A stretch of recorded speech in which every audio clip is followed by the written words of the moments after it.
నమస్కారం welcome to reflection news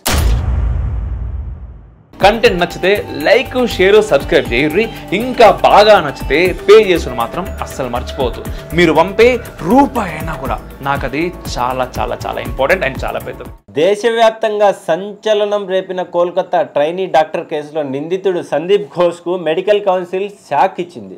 Ghosh ఇకపై డాక్టర్గా పనిచేసేందుకు అనర్హుడంటూ అతడి మెడికల్ రిజిస్ట్రేషన్ రద్దు చేసింది.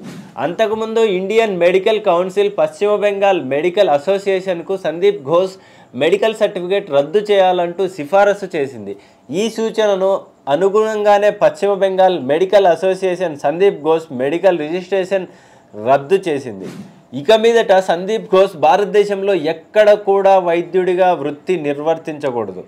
ఆర్జీ కర్ హాస్పిటల్లో నేరం జరిగిన చాలా రోజులకు ఈ కేసును సిబిఐ టేకప్ చేసింది. అప్పటికే కేసుకు సంబంధించిన ఆధారాలను గల్లంతు చేసి సాక్ష్యాలను తారుమారు చేశారంటూ సిబిఐ సుప్రీంకోర్టు ముందు చెప్పింది.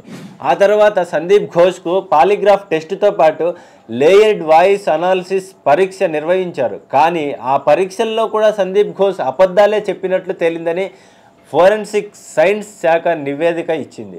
ప్రస్తుతం ఈ కేసులో ప్రధాన నిందితుడిగా సంజయ్ రాయ్ను అరెస్టు చేసి ఆ తర్వాత నేరాన్ని కప్పిపుచ్చడానికి ప్రయత్నించిన సందీప్ ఘోష్తో పాటు తాలా పోలీస్ స్టేషన్ ఇన్ఛార్జ్ అభిజిత్ మండల్ను కూడా అరెస్ట్ చేసింది. జై హింద్, జై భారత్.